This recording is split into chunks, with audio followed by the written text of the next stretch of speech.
વિદ્યાર્થી મિત્રો, ધોરણ 11 યુનિટ 2 કેમેસ્ટ્રી છેલ્લો પોઈન્ટ આપણે શીખવા જઈ રહ્યા છે પરમાણુમાં ઇલેક્ટ્રોનની ગોઠવણી, જેને શોર્ટમાં કહેવાય ઇલેક્ટ્રોન રચના. બહુ જ અગત્યનો પોઈન્ટ છે. એ અગત્યના પોઈન્ટ શીખતા પહેલાં એક દ્રષ્ટાંત આપું, એનાથી વધારે તમને ખ્યાલ આવશે. પછી આપણે એ પોઈન્ટ ઉપર આવીએ. આ મિત્રો છે ને, એક સ્કીમ પડી છે મકાનની.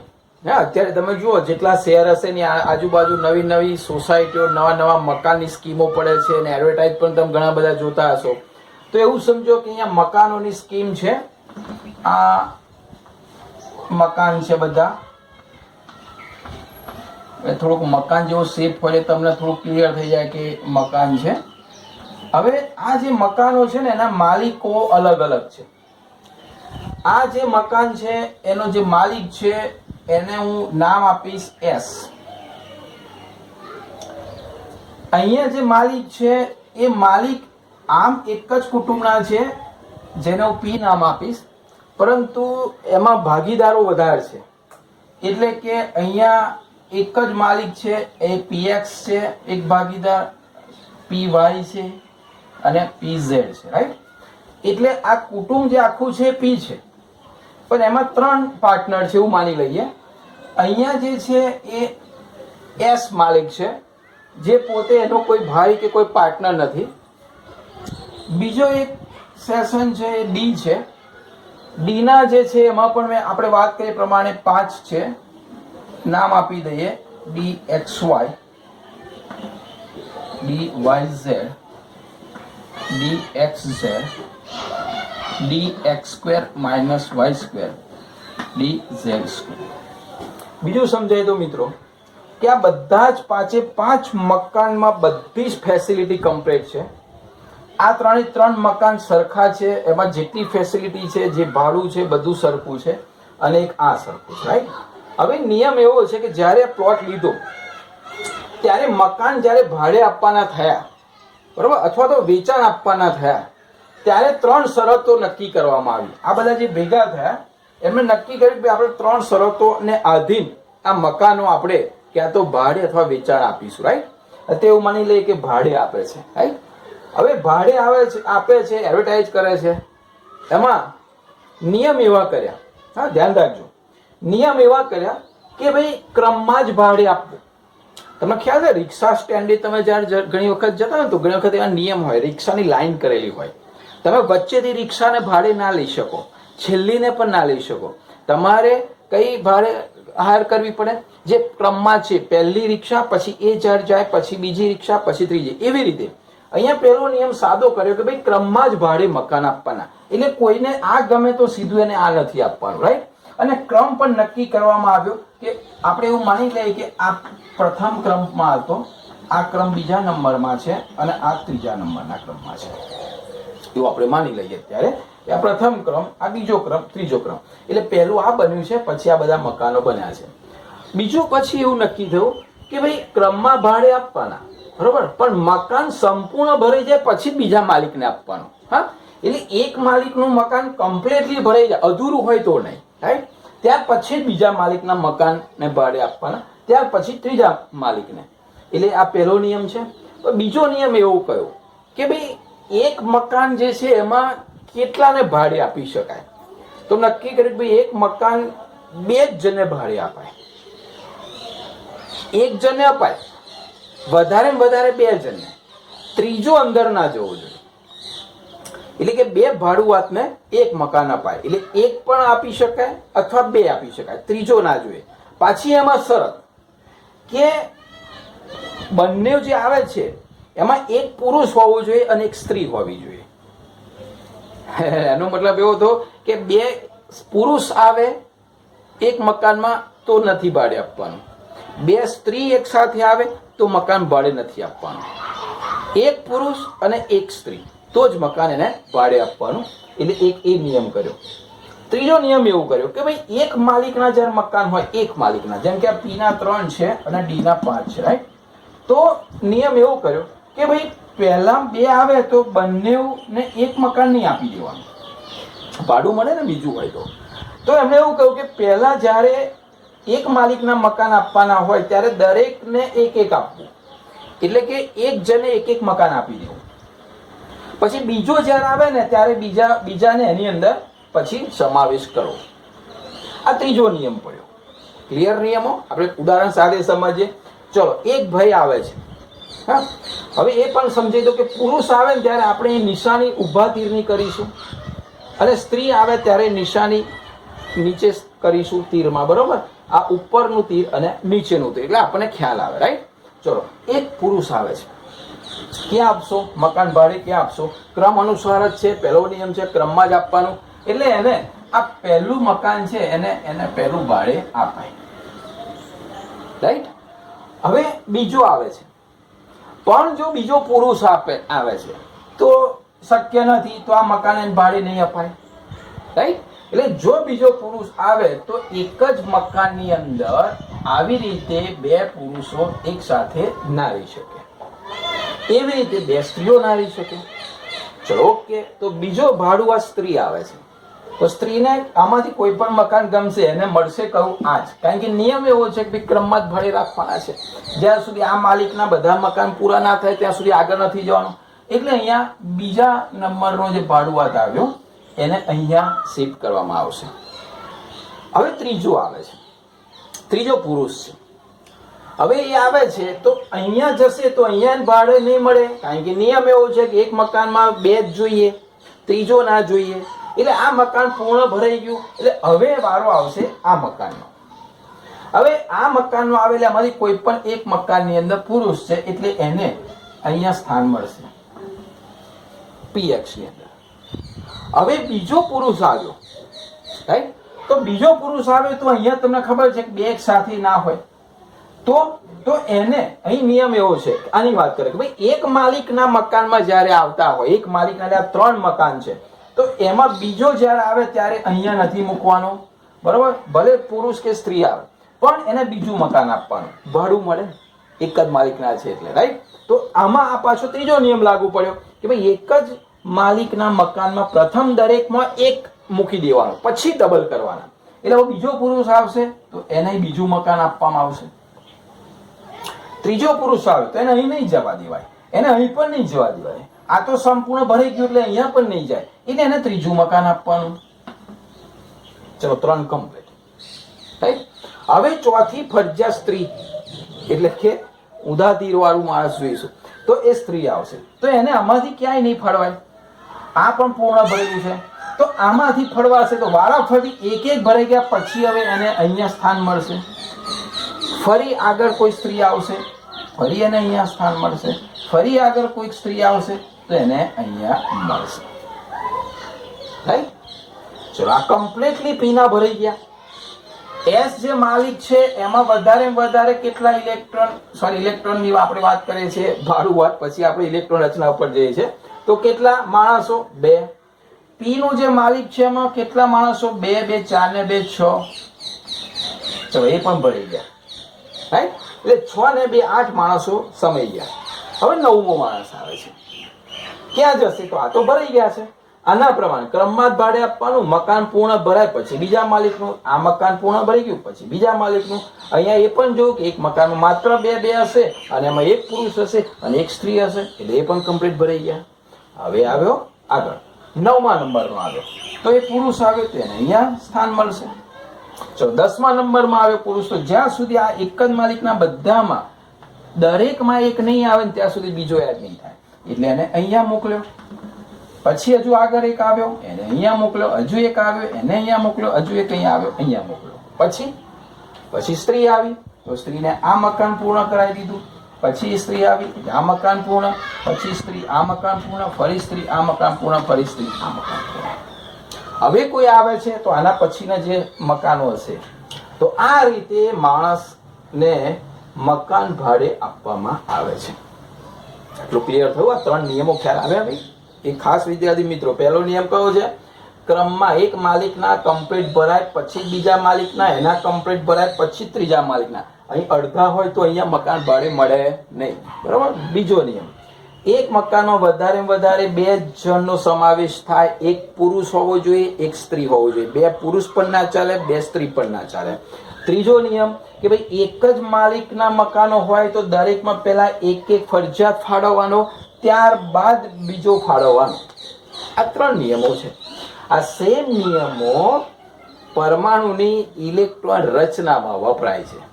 એના અલગ અલગ નામ આપ્યા છે. પહેલો નિયમ છે એને આઉફ-બાઉફ લો કહેવામાં આવે છે. બીજો નિયમ છે પાઉલીનો નિયમ છે. ત્રીજો નિયમ છે ઊનનો નિયમ છે. હવે 3 આપણે કેમેસ્ટ્રીની ભાષાની અંદર નિયમો સમજીએ અને ઇલેક્ટ્રોન રચના આપણે લખીએ. બરોબર? ઓકે.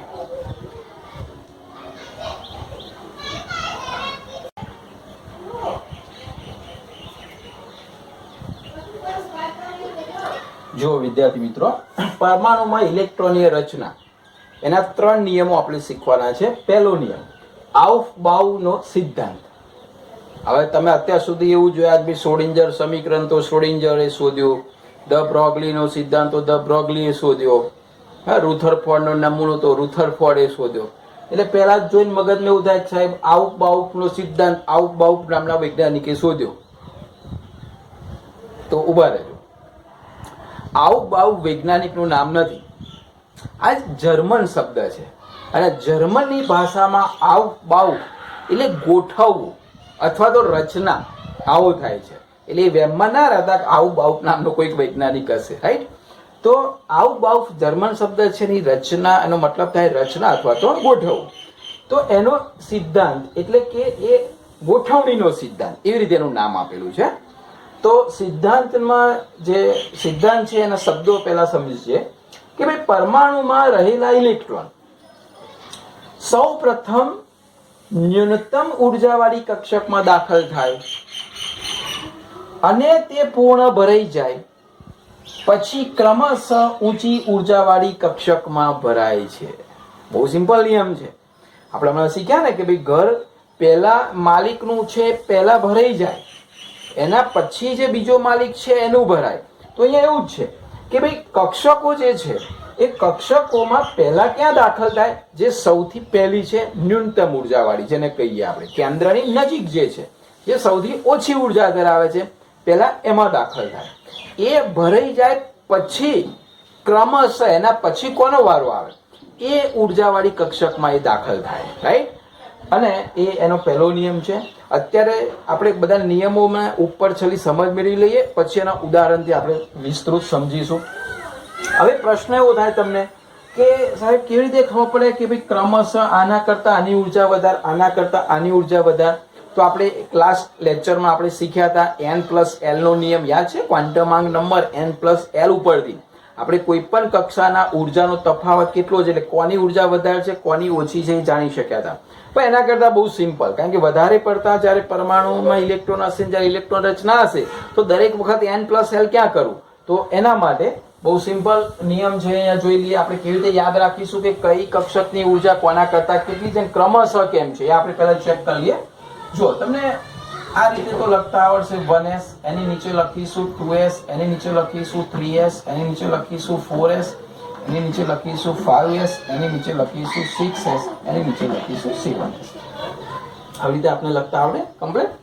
ઓકે. હવે આ જે છે એની જોડે 1s છોડી દેવાની, 2s છે એની જોડે થોડીક જગ્યા રાખીને લખીશું 2p, અહીંયા 3p, અહીંયા 4p, અહીંયા 5p, અહીંયા 6p, બરોબર, અહીંયા 7.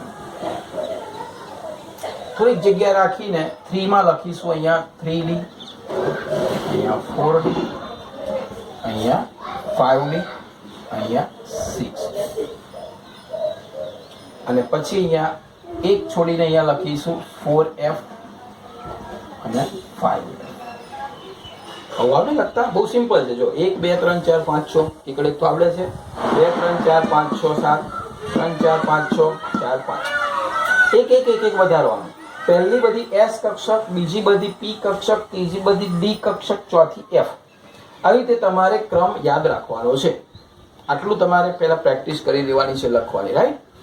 આ લખાઈ જાય, બહુ સિમ્પલ છે. પહેલી s છે, બધી p છે, પછી d છે, પછી f છે. પછી રામ રાવણમાં યુદ્ધમાં તીર મારીએ છીએ ને આપણે, એવા તીર લગાવવાના છે. હવે તીર તમારે આવી રીતે મારવાના છે. ચેક કરજો. હા, હું આવીશું. જુઓ, અને આમ ત્રાસુ તીર મારવાનું છે, રાઈટ. ત્યાર પછી એ તીરને એક જ એરામ મારવાનું છે, આમ ઉપરથી ક્રમમાં લેવાનું છે. પહેલા 1s માં એરો, પછી 2s, પછી આમાં જો ક્રમમાં જે સીધી લાઈનમાં આવે આ રીતે.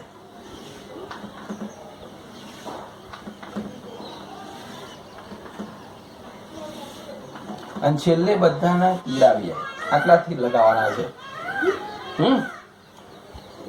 આ રીતે તીરથી એમને ક્રોસ કરવાના છે. આ થઈ ગયો ક્રમશઃ ઉર્જાનો ક્રમ. કેવી રીતે? તો આમથી પાછું ઉપર જવાનું, પછી રિટર્ન, પછી ઉપર, પછી નીચે. હવે હું ક્રમ લખું છું. જો અહીંયા ઉર્જાનો ક્રમ લખું છું કક્ષકો માટે, રાઈટ. આ હાઇડ્રોજન સિવાય, હાઇડ્રોજન લાસ્ટ લેક્ચરમાં આપણે શીખી ગયા છે. એટલે હાઇડ્રોજન સિવાય એક કરતા વધારે ટૂંકમાં ઇલેક્ટ્રોન હોય એવા પરમાણુ માટે કક્ષકનો ક્રમ છે ઉર્જાનો. ચલો પહેલી આમ લઈએ તો 1s. ચલો પૂરી થઈ ગઈ. પાછા જઈએ 2s. તો આના કરતા આની ઉર્જા વધારે. ચલો પાછા રિટર્ન. કોણ આવ્યું? 2p. 2s કરતા 2p ની ઉર્જા વધારે. ફરી કોણ આવ્યું? 3s. એના કરતા 3s ની ઉર્જા વધારે. અહીં પૂરું થઈ ગયું. પાછા ઉપર જાઓ 3p. તો આના કરતા 3p ની ઉર્જા વધારે. ફરી 4s, એટલે અહીંયા 4s ની ઉર્જા વધારે. ચલો પૂરું થઈ ગયું. પછી ઉપર ગયા 3d આવ્યું, એટલે અહીંયા 3d ની ઉર્જા વધારે. ચલો 3d પછી આવ્યું 4p, એટલે અહીંયા 4p ની ઉર્જા વધારે. 4p પછી આવ્યું 5s, તો અહીંયા એના કરતા 5s ની ઉર્જા વધારે. 5s પછી 4d આવ્યું, એટલે એને કરતા 4d ની ઉર્જા વધારે. 4d કરતા 5p આવ્યું, તો 5p. આવું લખતા આવડશે ને છેક સુધી? આ રહ્યો ઉર્જાનો ક્રમ, બરોબર. હવે આઉફ નો સિદ્ધાંત એવું કહે છે કે પહેલો ભાડુઆત આવે એટલે કે પહેલો ઇલેક્ટ્રોન આવે તો કઈ કક્ષકમાં દાખલ થાય? તો બહુ સીધી વસ્તુ, આ કક્ષકમાં દાખલ થશે, એટલે અહીંયા આવશે. બીજો આવે તો પણ આ કક્ષકમાં દાખલ થશે.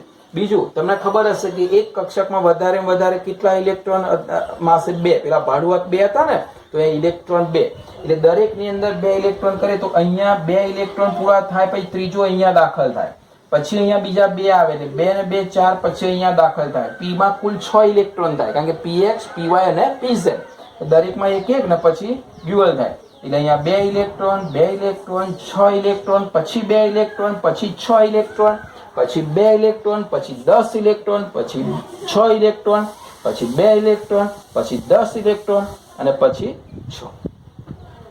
ટૂંકમાં આ એવું કહે છે કે પરમાણુમાં રહેલા ઇલેક્ટ્રોન સૌ પ્રથમ ન્યૂનતમ ઉર્જાવાળી, એટલે કોણ છે? ન્યૂનતમ ઉર્જા 1s, જે કેન્દ્રથી નજીક છે. ત્યાર પછી એ ભરાઈ જાય, પછી 2s ભરાય. 2s માં 2 જાય. એ લખ્યું છે કે પહેલા સૌ પ્રથમ ન્યૂનતમ ઉર્જાવાળી કક્ષકમાં દાખલ થાય અને તે પૂર્ણ ભરાઈ જાય, પછી ક્રમશઃ ઊંચી ઉર્જાવાળી કક્ષકમાં ભરાય. એટલે આ ભરાઈ જાય, બીજા 2, એટલે ફરી અહીંયા ભરાય, અહીં 6 જાય, ત્યાં સુધી અહીંયા ભરાય, આગળ નહીં જાય. આ 6 ઇલેક્ટ્રોન અહીંયા પૂર્ણ થયા, પછી અહીંયા 2 ભરાય. આ 2 કમ્પ્લીટ ભરાય, પછી અહીં 6 ભરાય. આ 6 ભરાય, પછી 2 અહીંયા ભરાય, અહીંયા ભરાય, પછી 10 ભરાય. આ 10 10 ભરાય, પછી અહીંયા 6 ભરાય. એટલે આ સિમ્પલ નિયમ છે આઉફ-બાઉફનો સિદ્ધાંત. ઓકે, બહુ સિમ્પલ છે. આ તમારે ને આ રીતે યાદ રાખજો. ઉર્જાનો ક્રમ યાદ રહી જશે. આ ઉર્જાનો ક્રમ કોના માટે? હાઇડ્રોજન માટે નથી. હાઇડ્રોજન માટે આપણે શીખી ગયા છે ઓલરેડી આના આગળના લેક્ચરમાં. તો આ છે પહેલો નિયમ. હવે આપણે બીજો નિયમ જોઈએ.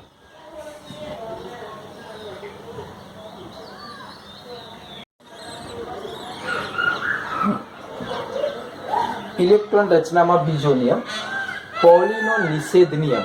પૌલી નામના વૈજ્ઞાનિકે આ નિયમ આપ્યો હતો. નિષેધ એટલે ના પાડે છે, બરાબર, એક મર્યાદા આવે છે, એટલા માટે નિષેધ શબ્દ વાપરેલો છે. 2 રીતે એ નિયમ સમજાવી શકાય. પહેલો છે કે પરમાણુમાં કોઈ પણ 2 ઇલેક્ટ્રોનના ચારેય ક્વોન્ટમાંક સરખા હોઈ શકે નહીં. બહુ ઇમ્પોર્ટન્ટ છે કે પરમાણુમાં કોઈ પણ 2 ઇલેક્ટ્રોન, એટલે ધારો કે સોડિયમનો પરમાણુ લીધો, તો સોડિયમ પરમાણુની અંદર જે એના 11 ઇલેક્ટ્રોન હોય છે, એ 11 ઇલેક્ટ્રોનમાં કોઈ પણ 2 ઇલેક્ટ્રોનના ચારેય ક્વોન્ટમાંક સરખા ના હોઈ શકે. ચારે 4 ક્વોન્ટમાંક તમે શીખી ગયા, બરોબર? કયા કયા ક્વોન્ટમાંક શીખી ગયા તમે? એક મુખ્ય ક્વોન્ટમાંક શીખી ગયા, પછી કોણીય વેગમાન ક્વોન્ટમાંક શીખી ગયા, પછી ચુંબકીય ક્વોન્ટમાંક શીખી ગયા અને સ્પિન ક્વોન્ટમાંક શીખી ગયા. આની વેલ્યુ તમને બધાને ખબર છે. એસ ની વેલ્યુ કેટલી હતી? 2 પ્રકારની. આ છે ને એસ ના 2 પ્રકારની વેલ્યુ હતી, એક +1/2 અને એક -1/2. +1/2 આપણે લગભગ છઠ્ઠું તીર દોરીએ છીએ, -1/2 માં ઊંધું તીર દોરીએ છીએ. પણ આપણે લાસ્ટ લેક્ચરમાં શીખી ગયા સ્પિન ક્વોન્ટમાંક જ્યારે શીખ્યા ત્યારે. પાઉલી હવે એવું કહે છે કે ભાઈ નિષેધ ના પાડે છે કે ચારેય ક્વોન્ટમાંક સરખા ના હોઈ શકે કોઈ એક ઇલેક્ટ્રોનના. આપણે ઉદાહરણ લઈએ, ધારો કે 3s નામની કક્ષક છે, ત્યાં જ ખબર પડી જશે, બરોબર? તો 3s નામની કક્ષક છે, એમાં આપણે એવું માની લો કે 2 ઇલેક્ટ્રોન છે. હવે 2 ઇલેક્ટ્રોન છે એવું માની લઈએ આપણે કે બંને ઇલેક્ટ્રોન આવા છે એવું માની લો. ચલો, હા, બંને આપણી બધી ભાષામાં કહ્યું પુરુષ છે એવું માની લઈએ આપણે, આના પહેલા જે શીખ્યા પ્રમાણે. ઓકે, તો અહીંયા બંને ઇલેક્ટ્રોન છે આ રીતના. અચ્છા, હવે 3s માં ચારે 4 ક્વોન્ટમાંક કયા હશે? એક તો n3, એટલે પહેલો તમને લખતા આવડશે. ચલો, s છે એટલે l નું મૂલ્ય શું હશે? 0. એ પણ ક્લિયર હશે. l નું મૂલ્ય 0 હોય તો ટ્વાઇસ l + 1, તો એક જ મૂલ્ય મળશે, તો m નું મૂલ્ય પણ અહીંયા 0 હશે. રાઈટ? હવે s નું મૂલ્ય ની વાત કરીએ આપણે અહીંયા આગળ, તો 3s ની અંદર આપણે આ ઇલેક્ટ્રોન ની વાત કરીએ છીએ મિત્રો. કોઈ પણ એક ઇલેક્ટ્રોન લઈએ, પહેલો આ ઇલેક્ટ્રોન ની વાત કરીએ છીએ આપણે એવું માની લઈએ. તો s નું મૂલ્ય ઊભો છે એટલે એને શું લખીશું? 1/2.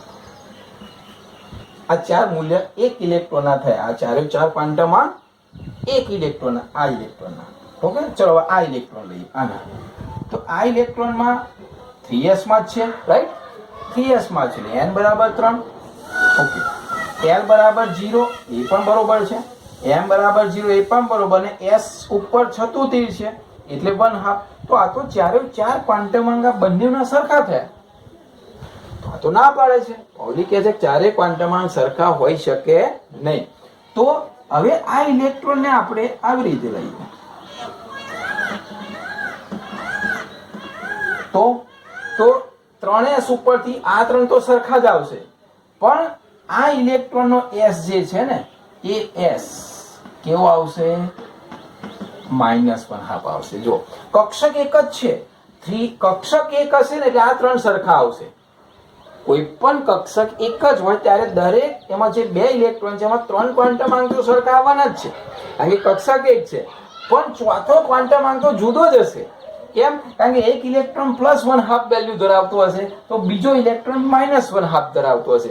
એટલે તો બીજો નિયમ કહે છે કે આ રીતે જો એક જ કક્ષકમાં માત્ર 2 જ ઇલેક્ટ્રોન સમાઈ શકે એ તો નક્કી જ, પણ ઇલેક્ટ્રોનના ભ્રમણ એકબીજાથી વિરુદ્ધ દિશામાં હોવા જોઈએ. એટલે એક ઇલેક્ટ્રોન જો ક્લોકવાઇઝ ફરતો હોય તો બીજો ઇલેક્ટ્રોન એની ધરી ઉપર એન્ટી ક્લોકવાઇઝ ફરતો હોવો જોઈએ. બે ક્લોકવાઇઝ ફરતા ના ચાલે, બે એન્ટી ક્લોકવાઇઝ ફરતા ના ચાલે.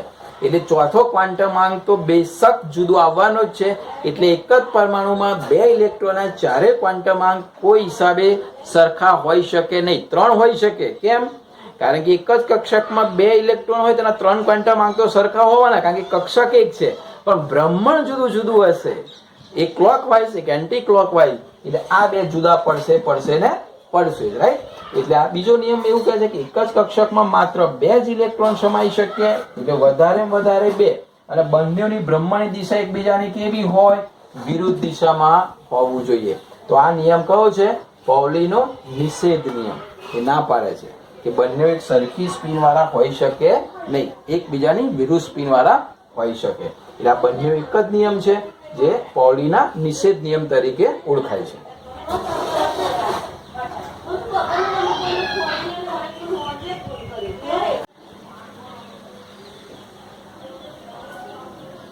ત્રીજો નિયમ, હુન્ડનો મહત્તમ બ્રહ્માંડનો નિયમ. હુન્ડ નામના વૈજ્ઞાનિકે આપ્યો હતો. સમાન ઉર્જાવાળી જે પેટા કક્ષકો છે, જેને અગાઉ લેક્ચરમાં આપણે જોયું ડીજનરેટ અથવા તો સમશક્તિ કક્ષકો, એમાં કેવી રીતે ઇલેક્ટ્રોન ભરાય છે એના અનુસંધાનમાં છે. ઇલેક્ટ્રોન જ્યારે સમાન ઉર્જાવાળી પેટા કક્ષકમાં દાખલ થાય, એટલે કે ડીજનરેટ કક્ષકોમાં જ્યારે દાખલ થાય ત્યારે એવી રીતે ગોઠવાય કે તેઓના સ્પિનની દિશા એકબીજાને સમાંતર રહે. એટલે કે ક્લોકવાઇઝ હોય તો બધા ક્લોકવાઇઝ, એન્ટી ક્લોકવાઇઝ હોય તો બધા એન્ટી ક્લોકવાઇઝ. ત્યારબાદ યુગ્મન થાય, એટલે પહેલા એક એક ગોઠવાય, રાઈટ, અને ત્યારબાદ શું થાય, એનું યુગ્મન થાય છે. એટલે પહેલા અયુગ્મિત રીતે એક એકમાં ગોઠવાય, પછી યુગ્મિત રીતે ગોઠવાય. ઉદાહરણ લઈએ, ધારો કે પી છે તો પી ની 3 કક્ષકો છે.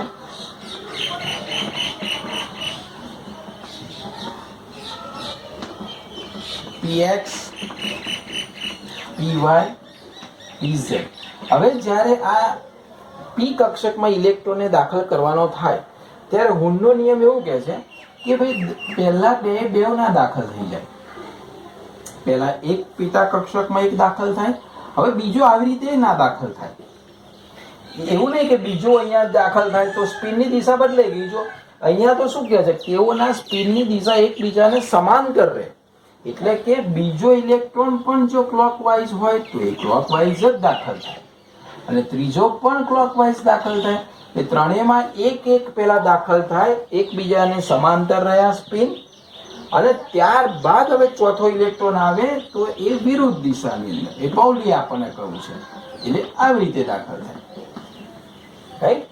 એટલે ફરીથી ઇલેક્ટ્રોન જ્યારે સમાન ઉર્જાવાળી પેટા કક્ષકમાં દાખલ થાય ત્યારે એવી રીતે ગોઠવાય કે તેઓના સ્પિનની દિશા સમાંતર રહે. ક્લોકવાઇઝ તો 3 clockwise, anti clockwise 3 anti clockwise, અને ત્યારબાદ પછી યુગ્મન થાય. બરાબર, એવું નહીં પહેલી 2 ભરી જાય, પછી અહીંયા ત્રીજો જાય, ચોથો જાય, પાંચમો જાય, એવી રીતે નહીં. પેલા ત્રણેયમાં એક એક જાય, એક એક ગયા પછી પાછું શું થાય, એનું યુગ્મીકરણ થાય. તો આ ત્રીજો નિયમ છે હુનનો મહત્તમ બ્રહ્મનો નિયમ. હવે આ ત્રણેય નિયમના સમન્વય કરીને આપણે કેટલાક પરમાણુની ઇલેક્ટ્રોન રચના જોઈશું.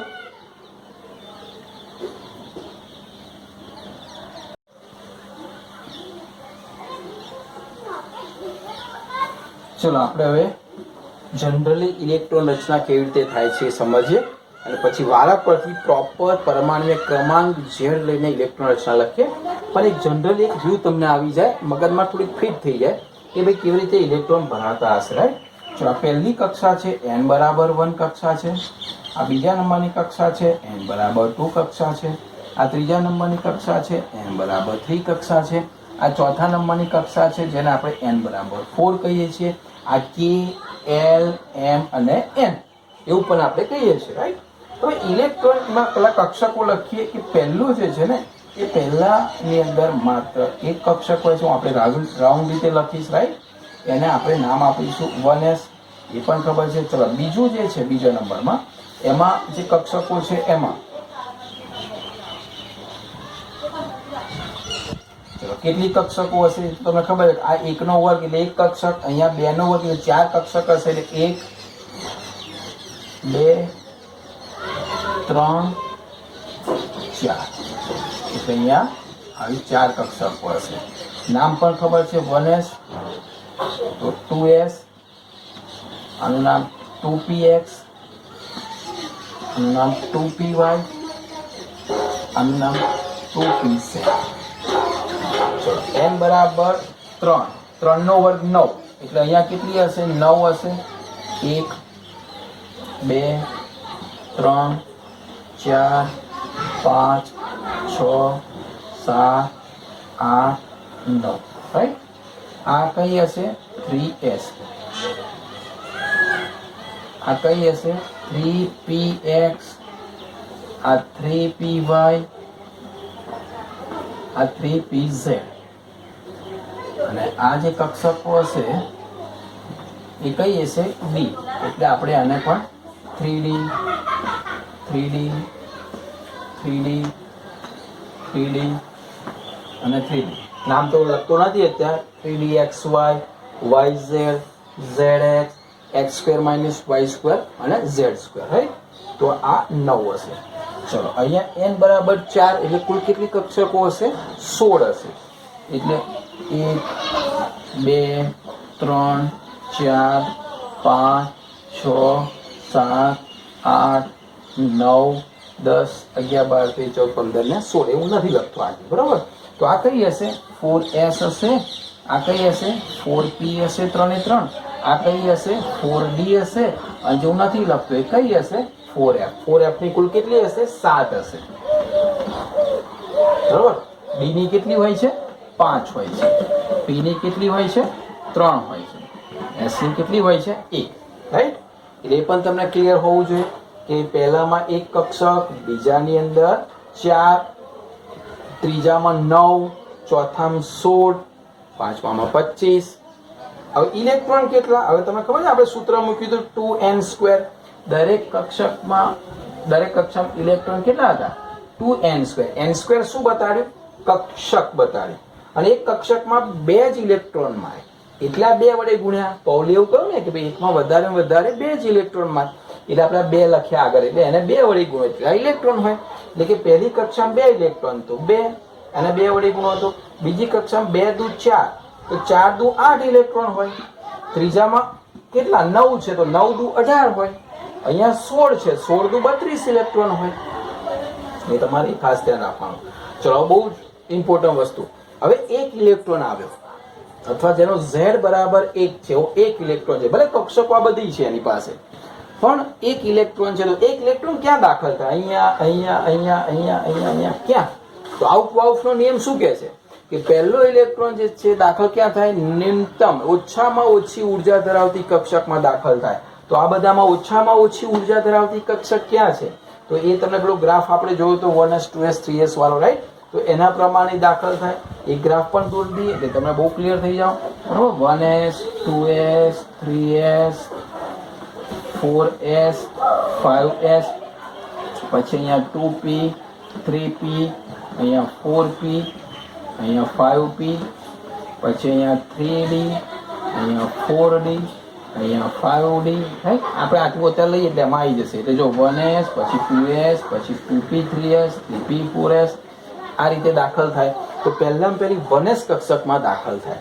તો એક ઇલેક્ટ્રોન આવ્યો, 1s કક્ષકમાં દાખલ થયો, એટલે આ જે છે એક ઇલેક્ટ્રોન વાળો પરમાણુ, એટલે હાઇડ્રોજન.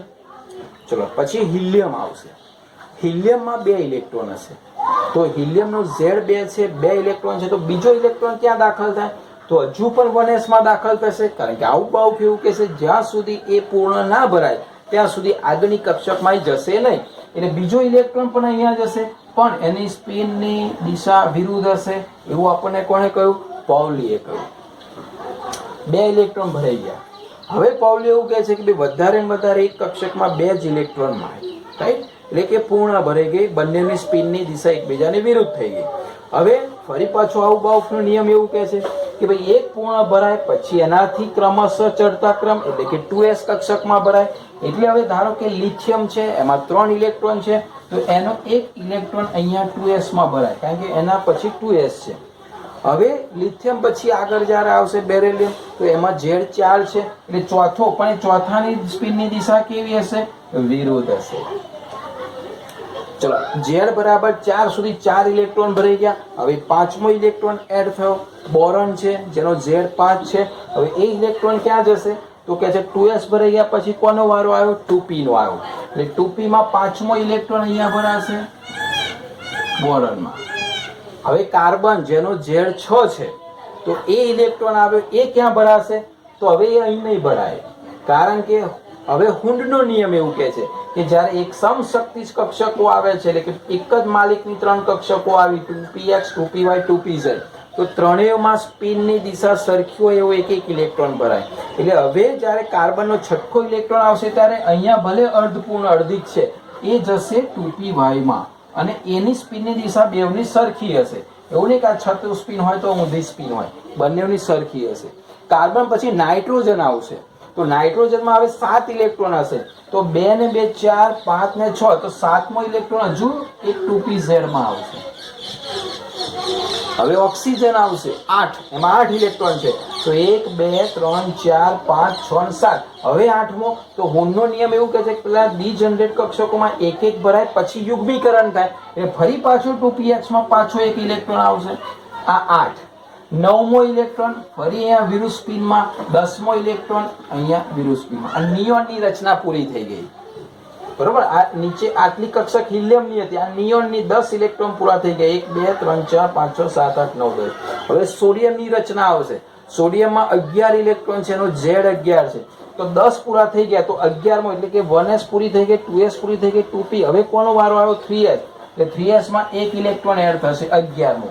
12મો હજુ 3s માં જ જશે.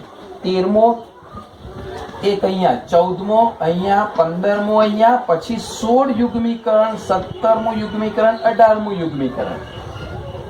આર્ગોનની રચના અહીંયા સુધી છે. બરોબર. હવે આગળ આવશે પોટેશિયમ, જેમાં 19 છે. તો હવે તો 19મો ઇલેક્ટ્રોન ડી માં 1 માં જશે, પછી 20મો અહીંયા જશે, 21મો અહીંયા જશે, 22મો અહીંયા જશે, 23મો અહીંયા જશે, પછી 24મો આવશે, 25મો આવશે, 26મો આવશે, 27મો આવશે અને 28મો આવશે. જનરલી આપણે આમાં એક અપવાદ આવે છે, આપણે જોઈએ છે 2 અપવાદ છે, એ જ્યારે ડિટેલમાં જોઈએ ત્યારે. તો આ રીતે રચના થશે. 3D ની કમ્પ્લીટ ભરાઈ ગઈ, તો કેટલા ઇલેક્ટ્રોન ભરાઈ ગયા હશે કમ્પ્લીટ? તો અહીંથી પણ ચેક થાય. જો આના 2 ઇલેક્ટ્રોન, આના 2 ઇલેક્ટ્રોન, આના 6 ઇલેક્ટ્રોન, આના 2 ઇલેક્ટ્રોન, આના 6 ઇલેક્ટ્રોન, આના 10 ઇલેક્ટ્રોન, એટલે કુલ કેટલા ભરાયા? 10 ને 6 16 17 18 19 20 ને 6 26 ને 2 28 ઇલેક્ટ્રોન ભરાઈ ગયા છે આખા. હવે આગળ તો 4s માં ભરાશે, પછી 1 1 1, પછી 2 2 2, પછી 1 1 1 1 1, પછી 2 2 2 2. એવી રીતે આગળ 4d 5p અને આવી રીતે કક્ષકો ભરાશે. તો આ રીતે ઇલેક્ટ્રોન ભરવાનો આ ક્રમ છે, રાઈટ? ક્રમ અનુસાર લેવાનો. હવે આપણે વારા પરથી તત્વ લઈએ, જેનો Z લઈએ અને આપણે ઇલેક્ટ્રોન રચના લખીએ.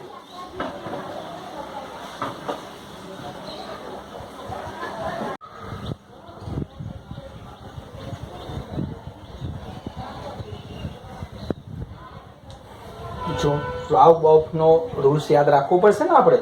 1s, પછી 2s ક્રમશઃ, પછી 2p, 3s, રાઈટ? આ ક્રમ યાદ રહેશે મિત્રો. બીજું કે s માં કેટલા ઇલેક્ટ્રોન જાય? 2. બરોબર. p માં કેટલા જાય? 6. d માં કેટલા જાય? 10.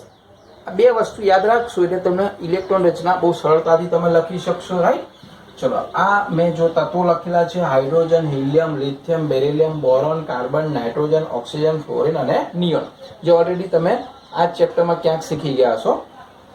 હવે આ જે છે એમાં હાઇડ્રોજનનો Z1 છે, આ 2 છે, આ 3 છે, અહીંયા 4 છે, આનો Z5 છે, આનો Z6 છે, આનો 7 છે, એની 8 9 અને 10, રાઈટ? પરમાણ્વીય ક્રમાંક શીખ્યા હતા, યાદ છે ને આપણે આ ચેપ્ટરમાં? તો પરમાણ્વીય ક્રમાંક 1 એટલે હાઇડ્રોજન, 2 એટલે આ ટૂંકમાં Z બતાડે છે. અને તમને ખબર છે કે આ પરમાણુમાં જેટલો Z હોય, તટસ્થ પરમાણુમાં એટલા પ્રોટોન હોય ને એટલા જ ઇલેક્ટ્રોન હોય. એટલે અહીંયા હાઇડ્રોજનમાં 1 ઇલેક્ટ્રોન, હિલિયમમાં 2, બોરોનમાં 5, કાર્બનમાં 6, ઓક્સિજનમાં 8, નિયોનમાં 10 ઇલેક્ટ્રોન. હવે 10 ઇલેક્ટ્રોનને ભરવાના છે. તો ઇલેક્ટ્રોન રચના કેવી રીતે લખાય આપણે એ જોઈશું. એના માટેના તમે 3 નિયમો તમને યાદ હશે, બરોબર? પોલીનો નિયમ છે, હુનનો નિયમ છે, આઉબાઉફનો નિયમ છે.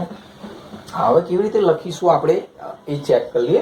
બોક્સમાં પણ લખી શકો ઇલેક્ટ્રોન, અને હવે બોક્સ વગર ડાયરેક્ટ તમને કક્ષકમાં લખતા આવડવું જોઈએ. આપણે એ ચેક કરીએ. ચલો, હાઇડ્રોજનમાં 1 ઇલેક્ટ્રોન છે. પહેલું ઇલેક્ટ્રોન કઈ કક્ષકમાં દાખલ થશે? 1s માં. એને આપણે આવી રીતે લખીશું 1s, અને એની ઉપર આપણે જે ઘાત લખીએ છીએ ને એવી રીતે એક સાઈડ ઉપર આપણે કોર્નર ઉપર લખીશું 1. આ ઇલેક્ટ્રોનની સંખ્યા બતાડે છે અને આ કક્ષકનું નામ છે. 1s માં 1 ઇલેક્ટ્રોન, એટલે આટલી ઇલેક્ટ્રોન રચના હાઇડ્રોજનની છે, પૂરી થઈ ગઈ. હિલિયમમાં કેટલા ઇલેક્ટ્રોન છે? 2. હજુ અહીંયા 1 ઇલેક્ટ્રોન આવશે, એટલે અહીંયા એની રચના થશે 1s2, રાઈટ? ચલો, લિથિયમમાં કેટલા? 3. હવે આ તો ભરાઈ જશે, એટલે 1s2 તો ભરાઈ જશે. હવે ત્રીજો ઇલેક્ટ્રોન ક્યાં જશે? તો કે 1s ભરાઈ ગયા પછી 2s માં જશે. એટલે અહીંયા થોડી જગ્યા રાખીને તમારે અહીંયા 2s લખવાનું છે, એમાં 1 ઇલેક્ટ્રોન જશે. તો આ ઇલેક્ટ્રોન રચના કોની થઈ ગઈ? લિથિયમ. 2 અને 3 ઇલેક્ટ્રોન ભરાઈ ગયા, રાઈટ? અચ્છા, બેરિલિયમમાં 4 ઇલેક્ટ્રોન ભરવા, હજુ 1 ઇલેક્ટ્રોન અહીંયા જશે, એટલે આની રચના થશે 1s2 અને 2s2. 2 ને 2 4 ઇલેક્ટ્રોન ભરાઈ ગયા. ચલો, બોરોનમાં 5મો ઇલેક્ટ્રોન આવશે. 5મો ઇલેક્ટ્રોન આવશે એટલે આ 2 તો ભરાઈ ગયા. s માં 2 જ ઇલેક્ટ્રોન જાય. એટલે 2 ઇલેક્ટ્રોન ભર્યા 2. હવે કોનો વારો આવ્યો? જો 2p નો વારો આવ્યો, રાઈટ? તો અહીંયા શું થશે? 1s2 2s2 2 ને 2 4. હવે પાંચમો ઇલેક્ટ્રોન આવ્યો એટલે પાંચમો ઇલેક્ટ્રોન એકચ્યુઅલી શામાં આવશે? 2px માં આવશે. બરોબર? આ ખાસ ધ્યાન રાખજો કે 2 2 4 1 5 ઇલેક્ટ્રોન થઈ ગયા. હવે કાર્બન તો કે 2p ની તો 3 પ્રકારની કક્ષકો છે એટલે 1s2 2s2 2px1 જ રહેશે. હવે બીજો ક્યાં જશે? હુનના નિયમ પ્રમાણે 2py1 માં જશે. ચલો n માં 7 ઇલેક્ટ્રોન એટલે 1s2 2s2 2px1 2py1 અને 2pz1. 2 2 4 5 6 7. તમને ખબર છે ને કે આ દરેકમાં એક એક ઇલેક્ટ્રોન જાય પછી યુગ્મીકરણ થાય. બરોબર? એટલે અહીંયા pH માં બંને ના આવી જાય કારણ કે 3 સમશક્તિ કક્ષકો છે, ડિજનરેટ કક્ષકો છે. હુનનો ત્રીજો નિયમ આપણે શીખ્યા કે પહેલા એક એક જાય, સમાંતર સ્પિન હોય, પછી યુગ્મીકરણ થાય. હવે જો 8 માં શું થશે? ચલો 2 2 4. હવે 5 6 7. હવે 8મો ઇલેક્ટ્રોન ફરી પાછો અહીંયા આવશે એટલે કે અહીંયા થઈ જશે 2px2. અહીંયા તો એટલા ને એટલા રહેશે 2py1 અને 2pz1. ફરીથી 2 2 4 2 6 7 અને 8.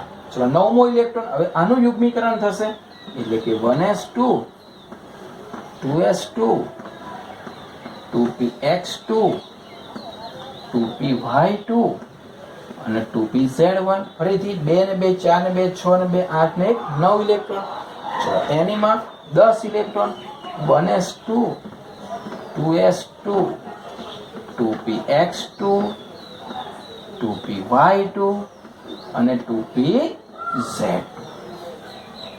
રાઈટ? તો આ રીતે 1 થી 10 ની આપણે ઇલેક્ટ્રોન રચના લખી. તમારે 1 થી 30 સુધી આવડવી જોઈએ. બરાબર? આપણે 1 થી 30 શીખવાના છે તો પહેલા 10 સુધી તમે કમ્પ્લીટ કરો. અચ્છા, બીજું તમને સમજાવું મિત્રો કે જ્યારે આખી કક્ષક પૂરી થઈ જાય એટલે આપણે એ પણ આના પછીના નેક્સ્ટ ચેપ્ટરમાં જોઈશું આવર્ત કોષ્ટકમાં કે ભાઈ હાઇડ્રોજન જે છે એમાં 1 ઇલેક્ટ્રોન થયા પછી હિલિયમના 2 ઇલેક્ટ્રોન આવ્યા પછી હવે n બદલાય. ટૂંકમાં જ્યારે n બદલાય ને મિત્રો એટલે અહીંયા જો હવે n એક એક હતો એ બીજો સ્ટાર્ટ થયો તો એની પહેલાની જે રચના છે ને એની પહેલાની રચના એને આપણે આવી રીતે લખી શકાય કે ઉપરની જે રચના હતી 1s2 એ કમ્પ્લીટલી કોની છે? હિલિયમની. તો તમે એને કૌંસમાં હિલિયમને ચોરસ કૌંસમાં લખી દો ને, એનો મતલબ 1s2 લખી દીધા. હવે બાકી શું રહ્યું? 2s1. હા, આવી રીતે પણ લખી શકો તમે. વારે ઘડે તમારે આ તમને લાગે કે સાહેબ એમાં તો 1s2 લખી, પણ આગળ જે મોટી રચનાઓ લખવાની આવશે ને ત્યારે તમને આ બોક્સ ખરું કામમાં આવશે. રાઈટ? ફરીથી સમજાવું આ શું છે. જ્યારે 1 પછી 2 બદલાય એવી રીતે અહીંયા આગળ 2 પછી જ્યારે 3 બદલાશે ને ત્યારે 2 નંબરની જેટલી છે બધાનું જે હશે ને આખા બધાની ઇલેક્ટ્રોન રચના ના લખવી પડે તો એ સિમ્બોલ તરીકે તમે આવું લખી શકો. અહીંયા મારે લિથિયમની 1s2 ના લખવી હોય કારણ કે 2 આવી ગયો તો આ જે છે કોની છે? તો કે હિલિયમની. તો એ ચોરસ હિલિયમ કરીને 2s1 કરું એટલે હિલિયમની રચના તો ખરી પણ પાછળ 2s1 ની એડ થાય. એ તમારે એક ખાસ યાદ રાખવાનું છે. બીજું કે જ્યારે અહીંયા p ની કે d ની જ્યારે સંપૂર્ણ કક્ષકો ભરાઈ જાય, બરોબર, એટલે કે p ની 6 ભરાઈ જાય ત્યારે x y z લખવાની જરૂર નથી. તમે નિયમમાં આવું પણ લખી શકો કે ભાઈ 1s2 2s2 અને હવે 2p ડાયરેક્ટ જ. હવે x y z લખવાની જરૂર નથી. 2p6 જો શોર્ટ આ બધું લાંબુ ના લખવું પડે. હા, એક એક આવતું હોય ને તો તમારે લખવું પડશે, પણ જ્યારે જનરલી આવી જતું હોય ત્યારે તમે આવી રીતે લખી શકો. રાઈટ? અચ્છા, કોઈક વખત તમારે શોર્ટમાં આ લખવું આ જ રચના તો આ રચના આવી રીતે પણ લખી શકાય 1s2 2s2 1s2 2s2. Right? હવે p માં કેટલા છે? 2 3 અને 4 એટલે સીધું લખી શકો 2p4 તો પણ ચાલે. બરાબર? પણ ડીપમાં તમને ખબર હોવી જોઈએ કે ભાઈ 4 છે પણ 2 1 1 રીતે ભરેલા છે. પણ પ્રેક્ટિસ કરીશું તો આવડશે, પ્રેક્ટિસ વગર નહીં આવડે. પહેલા તમને જનરલ ઇલેક્ટ્રોન રચના લખતા આવડી જોઈએ. 3 નિયમને ફોલો કરવાનો છે, આઉબાઉ, પાઉલી અને હુન. બરાબર? તો આ રીતે તમે લખી શકશો. હવે આપણે 11 ઇલેક્ટ્રોન રચનામાં 11 થી 20 જોઈએ. બરાબર? કેવી રીતે ભરાય છે આટલું પહેલા લખી લો.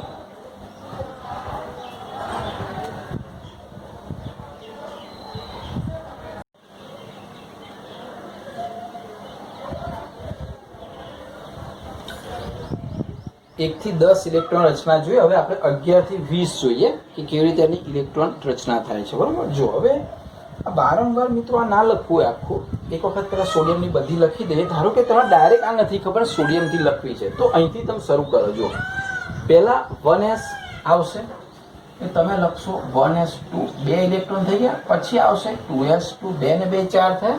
પછી આવશે 2p, 2p માં એક સાથે લઈ લો 6, એટલે 6 7 8 9 10 થઈ ગયા, રાઈટ. અને 1 એટલે કે 2 2 4 ને 6 10. હવે 1 એટલે 3s1 માં આવશે. જો અહીંયા છે ને શામાં આવશે 3s1. તો આ જે ઇલેક્ટ્રોન રચના લખીને એ કોની થઈ? સોડિયમની. સોડિયમમાં કેટલા ઇલેક્ટ્રોન? 11. Z11 છે, તો 2 ને 2 4 ને 6 10 ને 11 ઇલેક્ટ્રોન. અને આ રીતે ભરાય. S માં 2 જ ભરાય, P માં 6 ભરાય, રાઈટ. હવે આને મેં તમને કહ્યું એમ કે શોર્ટ પદ્ધતિથી લખવું હોય, કારણ કે 2 પૂરું થઈ ગયું, જો 3 આવે, રાઈટ. તો તમારે આને બીજી રીતે કઈ રીતે લખી શકાય? તો આટલી રચના કોની છે? જુઓ તો અહીંયા તમે જો ને કોની હતી? એ નિયોનની હતી, રાઈટ. આટલી રચના કોની હતી? નિયોનની. જો 1s2 2s2 2p6, 1s2 2s2 2p6. તો આટલો જે ભાગ છે, આટલો ભાગ એને મારે ચોરસ કૌંસમાં લખવું હોય તો શું લખી દો શોર્ટમાં? નિયોન. તો મારે કેટલું લખવાનું રહે? 3s1, right. એટલે આ રીતે લખાય, આ રીતે લખાય, બંને રીતે, રાઈટ. તો હવે આપણે અહીંયા શોર્ટ રીતે લખીએ ને, નિયોનમાં શોર્ટ રીતે લખીએ. હવે આ લોંગ લખતા નથી.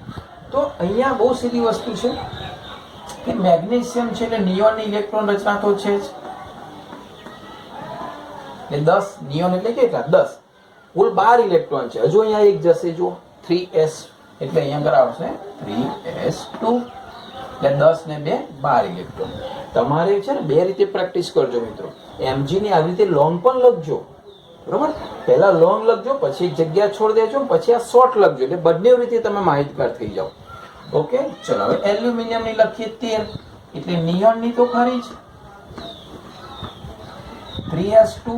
હવે આ 10 ને 2 12 ભરાઈ ગયા. હવે 13મો ઇલેક્ટ્રોન ક્યાં આવે? એટલે આ 2 ને 2 4 ને 6 10 ને 2 12 ભરાય. હવે 3p માં આવશે. જો મિત્રો 3p.